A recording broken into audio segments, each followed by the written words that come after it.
दुर्भाग्य से ऐसे लोग हमारे हिंदुस्तान में, हमारे भारत में बड़ी संख्या में पैदा हो गए हैं कि दूसरों का त्योहार आए और इनके सीने में दर्द उठना शुरू हो जाता है।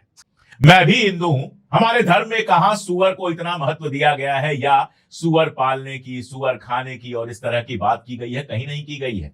कल को ये लोग सुअर के साथ नाली और नाले में डुबकी लगाते हुए मिले, कीचड़ से नहाते हुए मिले, गंदगी खाते हुए मिले तो भी आश्चर्य मत कीजिएगा, जरा सा भी अचरज मत कीजिएगा, क्योंकि नफरत वो चीज है जो इंसान को जानवर में तब्दील कर देती है। यानी इंसान से सुअर में तब्दील होने की कोशिश अगर ये लोग कर रहे हैं तो ये हमारे धर्म का क्या भला करेंगे और क्या बुरा करेंगे, आप भी सोच सकते हैं। बकरीद से इनको दिक्कत क्यों है? अगर इनको सिर्फ और सिर्फ इस बात से दिक्कत होती कि बेचारे बकरों को काटा जा रहा है तो पूरे साल ये बकरों के काटने के खिलाफ बात करते हैं। लेकिन इनके दिक्कत बकरों के काटने से नहीं है, इनके दिक्कत इस बात से है कि मुसलमान किस तरह से खुशी मना रहा है, मुसलमान किस तरह से अपना त्योहार मना रहा है। त्योहार तो आते रहेंगे और लोग अपना त्योहार मनाएंगे भी, लेकिन त्योहारों को देखकर, दूसरों के त्योहारों को देखकर जिनके सीने में आग जलने लगती है, जिनको दर्द होने लगता है, जिनको परेशानी होने लगती है, जिनके घुटनों में दर्द होना शुरू हो जाता है, ऐसे लोग दुनिया के सबसे अभागे, सबसे बदकिस्मत लोग होते हैं। और दुर्भाग्य से ऐसे लोग हमारे हिंदुस्तान में, हमारे भारत में बड़ी संख्या में पैदा हो गए हैं कि दूसरों का त्योहार आए और इनके सीने में दर्द उठना शुरू हो जाता है। क्रिसमस आएगा तो परेशान हो जाएंगे, गांव-गांव में घूमकर जहां भी ईसा मसीह की तस्वीर लगी है, उनकी बुत लगी है, उसको तोड़ने की कोशिश शुरू कर देंगे। और बकरीद आएगी तो इनको अचानक शाकाहार याद आ जाएगा। आंकड़ों की बात करें तो हिंदुस्तान में केवल 3 स्टेट ऐसे हैं जहां नॉनवेज कम खाया जाता है या नॉनवेज खाने वाले थोड़े कम हैं। एक स्टेट तो आप जानते हैं गुजरात है, लेकिन वहां भी आधे लोग, 50% लोग जो है वो नॉनवेज खाते हैं। 47% लोग राजस्थान में नॉनवेज खाते हैं और 55% लोग मध्य प्रदेश में नॉनवेज खाते हैं। इसके अलावा अगर आप देखेंगे तो कोई ऐसा प्रदेश आपको नहीं मिलेगा जहां नॉनवेज खाने वालों की संख्या 80%, 87% ना हो। यानी पूरे देश में नॉनवेज खाया जाता है। एक आंकड़ा बताता है कि पूरे देश में नॉनवेज खाने वालों की संख्या 81% है, 81% है। यानी सिर्फ 19-20% लोग इस देश में ऐसे हैं जो नॉनवेज नहीं खाते हैं। लेकिन बकरीद आते ही तमाशा शुरू हो जाता है। हर साल का तमाशा हो गया है। बकरीद आते ही जी भर के तमाशा होता है, जी भर के शाकाहार की बात होती है। अभी बंगाल में चुनाव चल रहा था और भारतीय जनता पार्टी के नेता वहां जाकर टेबल पर फैलाकर आराम से मछली खा रहे थे, मटन खा रहे थे, फोटो खिंचा रहे थे, हाथ में मछली लेकर चुनाव में प्रचार कर रहे थे। और अब जब चुनाव बीत गया तो अचानक इनके भक्तों को, इनके लोगों को, इनके गुंडों को दोबारा से शाकाहार की याद आ गई। यह अलग बात है कि दोपहर में नौटंकी करने के बाद इनमें से भी ज्यादातर शाम को किसी होटल में जाकर मटन खाते हैं, मछली खाते हैं, चिकन खाते हैं। और हालत यहां तक पहुंच गई, नफरत में हालत यहां तक पहुंच गई, कहते हैं नफरत अंधा कर देती है। हालत यहां तक पहुंच गई कि मुंबई के अंदर एक सोसाइटी के अंदर, ये मीरा रोड के पूनम स्टेट के क्लस्टर 1 की सृष्टि कॉम्प्लेक्स है, इस सोसाइटी के अंदर सुअर लेकर घुस गए, हाथ में सुअर लेकर घुस गए कि बकरीद नहीं मनाने देंगे। जरा सोचिए, मैं भी हिंदू हूं। हमारे धर्म में कहां सुअर को इतना महत्व दिया गया है या सुअर पालने की, सुअर खाने की और इस तरह की बात की गई है, कहीं नहीं की गई है। एक वाराह अवतार की बात आती है, इसके अलावा आपको सुअर का कहीं जिक्र नहीं मिलता है। लेकिन मुसलमानों की नफरत में ये लोग इतने गिर गए हैं कि सुअर पाल रहे हैं, हाथ में सुअर लेके घूम रहे हैं। दिल्ली की एक कॉलोनी का किस्सा है कि वहां पर लोगों ने सुअर पालने शुरू कर दिए ताकि मुसलमान कॉलोनी को छोड़कर चले जाएं। कल को ये लोग सुअर के साथ नाली और नाले में डुबकी लगाते हुए मिले, कीचड़ से नहाते हुए मिले, गंदगी खाते हुए मिले तो भी आश्चर्य मत कीजिएगा, जरा सा भी अचरज मत कीजिएगा, क्योंकि नफरत वो चीज है जो इंसान को जानवर में तब्दील कर देती है। और तब्दील होने के लिए भी कमबख्त कौन सा जानवर मिला? सुअर मिला। यानी इंसान से सुअर में तब्दील होने की कोशिश अगर ये लोग कर रहे हैं तो ये हमारे धर्म का क्या भला करेंगे और क्या बुरा करेंगे, आप भी सोच सकते हैं। ये जो पागलपन है हर बकरीद के पहले पैदा होता है, कुर्बानी से जो इनको दिक्कत होती है, वो नकली है। नकली मैं क्यों कह रहा हूं, उस बात को बहुत गौर से सुनिए। पहली बात तो यह कि कुर्बानी या बलि देने की रवायत केवल मुसलमानों में नहीं है। जिस इजराइल को ये अपना बाप बनाते हैं, उस इजराइल में भी बलि दी जाती है, उस इजराइल में भी मुर्गों की बलि दी जाती है, बाकायदा एक त्योहार होता है। और जिस धर्म को ये बिलोंग करते हैं, हिंदू धर्म जिसको मैं भी बिलोंग करता हूं, वहां भी बलि की परंपरा है। आप चले जाइए नेपाल में, वहां आपको बलि दिखाई देगी और भैंसों की बलि दिखाई देगी। और ज्यादा अंदर कहीं नहीं घूमना है, आपको काठमांडू में ही मंदिर मिल जाएंगे जहां भैंसों की बलि दी जाती है। आसाम में भैंसों की बलि दी जाती है, बकरों की बलि दी जाती है।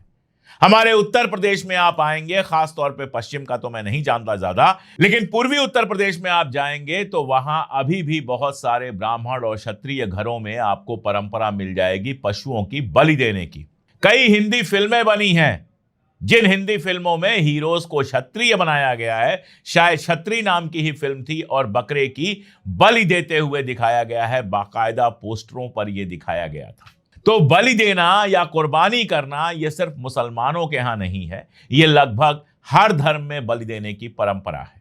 और नॉनवेज कितना खाया जाता है इस देश में, वो मैंने आपको बता दिया। मैं हमेशा मजाक में कहता हूं कि अगर हिंदू लोग, सारे हिंदू इस देश के जितने भी हिंदू हैं, अगर वो सारे के सारे हिंदू नॉनवेज खाना छोड़ दें, तो यकीन जानिए कि बकरे की जो कीमत है वो घटते घटते 100 रुपए किलो तक पहुंच जाएगी।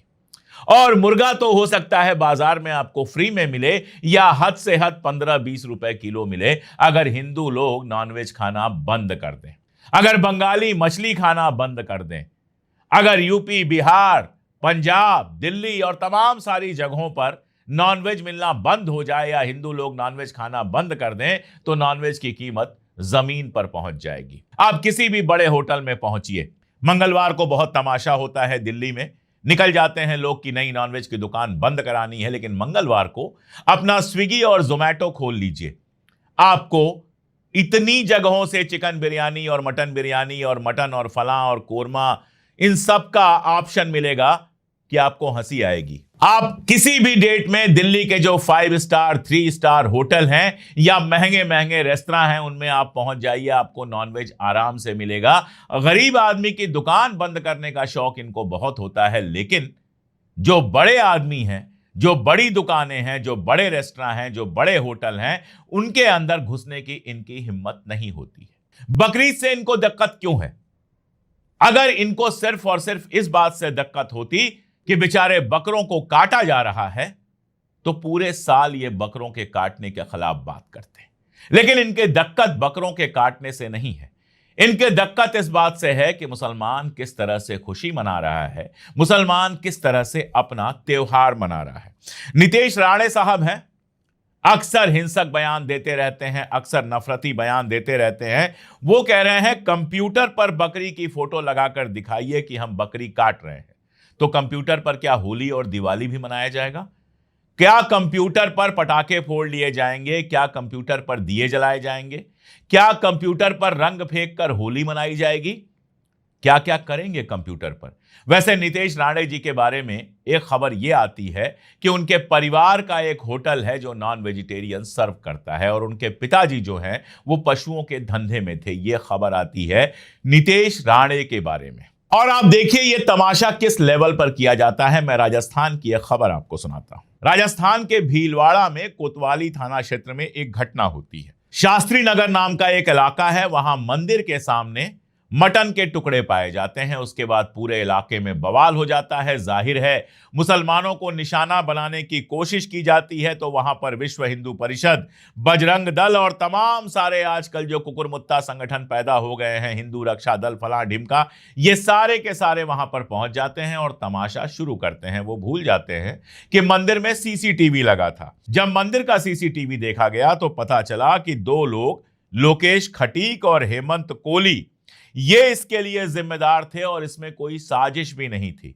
वो बेचारे मटन लेकर, उनका काम ही है पशुओं की खाल बेचने का और खरीदने का, ये सारा उनका काम है। वो स्कूटी पर एक बोरे में, कट्टे में भरकर ले जा रहे थे और हिलने डुलने से एक आध पीस नीचे गिर गया, जिसको लेकर ये सारा तमाशा हो गया। इसके बाद सब शांत हो गया। हिंदू व्यापारी ये काम करें तो किसी को कोई दिक्कत नहीं है, लेकिन अगर मान लीजिए यही काम कोई मुसलमान कर रहा होता, कोई मुसलमान खाल और बाकी सबका धंधा कर रहा होता, स्कूटी से ले जा रहा होता और बोरे से एक आध पीस गिर गए होते और उनका वीडियो सामने आ गया होता सीसीटीवी में, तो उनके ऊपर यूएपीए से लेकर जाने कौन कौन सी धारा लग गई होती और कई साल के लिए वो जेल में बंद कर दिए गए होते। और मेरा एक और सवाल है जो मैं पूछ लेता हूं, अगर हिंदू संगठन जो ये हैं, अगर नॉनवेज के इतने खिलाफ हैं, अगर इतने खिलाफ हैं इस चीज के कि बकरे को नहीं कटना चाहिए, भैंसे को नहीं कटना चाहिए, फला को नहीं कटना चाहिए, ढिमका को नहीं कटना चाहिए, तो ये भारत सरकार से क्यों नहीं डिमांड करते हैं कि इसके ऊपर रोक लगा दे। मैं आपको भारत सरकार के कुछ आंकड़े देता हूं। बीफ के बारे में तो आपको पता ही है कि बीफ यानी कि भैंसे या गाय का जो मीट है, उसके एक्सपोर्ट के मामले में हम दुनिया में तीसरे नंबर पर है। सबसे ज्यादा जो है वो ब्राजील है, उसके बाद एयू है और अब इंडिया तीसरे नंबर पर है। यानी दुनिया में सबसे ज्यादा बीफ बेचने वाले देशों के मामले में भारत तीसरे नंबर पर है। और अगर आप डेटा देखेंगे तो लगातार हमारे यहां बीफ का प्रोडक्शन और एक्सपोर्ट बढ़ता चला गया है। आंकड़े मैं आपको स्क्रीन पर दिखा देता हूं। बीफ का तो आप जानते हैं, लेकिन केवल बीफ का मामला नहीं है। अगर मीट प्रोडक्शन की बात करें तो मीट प्रोडक्शन के मामले में भारत 5वें पोजीशन पर है। पहले पे चाइना है, दूसरे पर यूनाइटेड स्टेट्स है, तीसरे पे ब्राजील है, चौथे पे रशिया है और 5वें नंबर पर इंडिया है।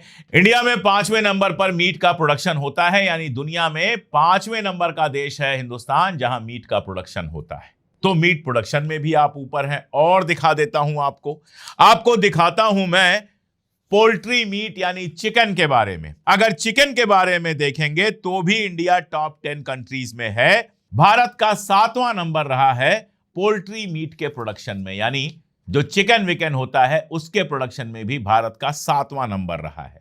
और यही मामला फिश का भी है, मछली का भी है। 2024 की अगर बात करेंगे तो मछली निर्यात करने वाला यानी मछली बेचने वाला चौथा दुनिया का सबसे बड़ा देश था भारत। तो आप चिकन भी दुनिया को बेच रहे हैं, आप बीफ भी दुनिया को बेच रहे हैं, आप मीट भी दुनिया को बेच रहे हैं, आप मछली भी दुनिया को बेच रहे हैं। और ये सब एक हिंदू सरकार कर रही है जिसमें एक भी मुसलमान मिनिस्टर नहीं है, जिसमें एक भी मुसलमान एमपी नहीं है।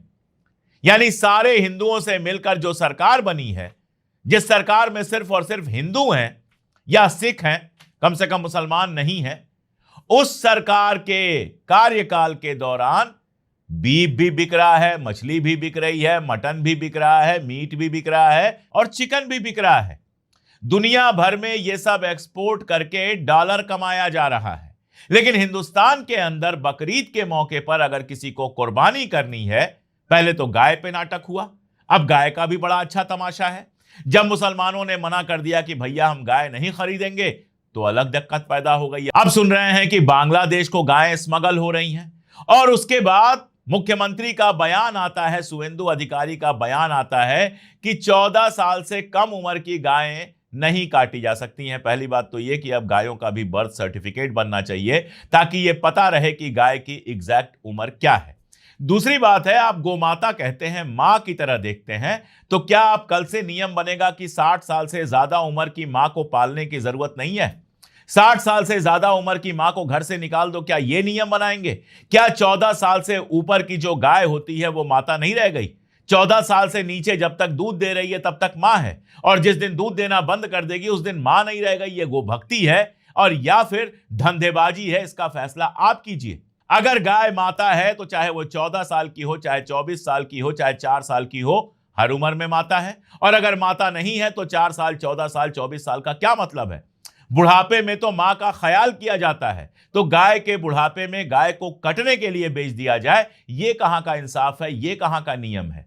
और उसके आगे आप जानते ही हैं, भारतीय जनता पार्टी के एक प्रवक्ता कह चुके हैं कि जर्सी गाय मां नहीं है। कमाल है, नीतीश राणे सावरकर का नाम ले रहे हैं कि सावरकर ने ये कहा था, सावरकर ने वो कहा था। अरे भैया, सावरकर तो नॉन वेजिटेरियन थे। सावरकर जब अपनी जीवनी लिखते हैं तो उसमें लिखते हैं कि जब जा रहे थे जहाज पर बैठकर लंदन, तो उनकी सबसे बड़ी समस्या यह थी कि मछली उनको परोसी गई खाने में और लोग कांटे छुरी से मछली खा रहे थे, उनको कांटे छुरी से मछली खाना नहीं आता था। उन्होंने खाने की कोशिश की तो कांटा उनके मुंह में चुभ गया। सावरकर तो गधे को गाय से ज्यादा जरूरी जानवर मानते हैं। वो कहते हैं गाय की पूजा करने की जरूरत नहीं है, तो सावरकर का एक तरफ का कहा मानोगे, दूसरे तरफ का छोड़ दोगे। तमाशे की हद मचा कर रखी है इस देश के अंदर, और इससे दुनिया में जितनी बेइज्जती हो रही है उसके बारे में बात करना बेकार है। प्रधानमंत्री हमारे अरब देशों में जाते हैं और वहां से समझौता करके ले आते हैं कि भारत का हलाल सर्टिफिकेट वहां पर एक्सेप्ट किया जाएगा, यानी भारत से हलाल सर्टिफिकेट के साथ जो चीजें बेची जाएंगी, जिसमें मीट भी शामिल होगा, पोल्ट्री भी शामिल होगी, मछली भी शामिल होगी, इन सबको अरब मुल्कों में, जिन मुल्कों में वो जाते हैं, ओमान की मैं बात कर रहा हूं, वहां एक्सेप्ट किया जाएगा। तो एक तरफ आप अरब मुल्कों से ये समझौता करके आते हैं कि आपका हलाल सर्टिफिकेट वो माने और आपका मीट, मटन, मछली, पोल्ट्री, बाकी सारी चीजें जो वहां पर जा रही हैं उसको एक्सेप्ट करें। और दूसरी तरफ देश के अंदर जब मुसलमान बकरीद पर कुर्बानी करने की कोशिश करता है या कुर्बानी करता है, तब आपका तमाशा पैदा हो जाता है, तब आपका नाटक पैदा हो जाता है। देश में रोज बकरे कटते हैं तो आपको दिक्कत नहीं होती है, लेकिन अगर कुर्बानी के दिन बकरे कट रहे हैं तो आपको दिक्कत होने लगती है। कमाल है भाई, क्या बना के रख दिया है आपने हिंदुस्तान को, क्या तमाशा देख रही है दुनिया। आपसे ना क्रिसमस बर्दाश्त हो रहा है, ना ईद बर्दाश्त हो रही है, ना बकरीद बर्दाश्त हो रही है।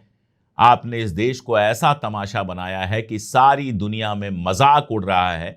कल अमेरिका से एक वीडियो आया था जिसमें हमारे कई मुख्यमंत्रियों और कई संगठनों को बैन करने की, सैंक्शन करने की मांग की गई थी। अभी तो वो वीडियो आया है, अभी तो मांग हो रही है, लेकिन यही हरकतें अगर जारी रहीं तो ये समझिएगा कि सभ्य दुनिया में हिंदुस्तान पर सैंक्शन लगने शुरू हो जाएंगे। और ये समझिएगा कि जो इज्जत हमने 70 सालों में बड़ी मेहनत करके बनाई थी, वो सारी की सारी इज्जत मटिया मेट हो जाएगी अगर मोदी सरकार ने गाय और बकरी के नाम पर नौटंकी करने वाले इन गुंडों को नहीं रोका। तो यह समझिए कि देश का लगातार अपमान होगा, देश की इज्जत लगातार गड्ढे में जाएगी। जो सेकुलर इमेज हमने सारी दुनिया में बनाई थी वो सेकुलर इमेज चौपट होती चली जाएगी। और बाकी तो क्या है, अपनी नफरत के चक्कर में अगर कोई सुअर को गोद में लेकर घूमने लगे, अपनी नफरत के चक्कर में अगर कोई सुअर को लेकर नाली में कूदने लगे, तो उसको कौन रोक सकता है। ना आप रोक सकते हैं, ना हम रोक सकते हैं।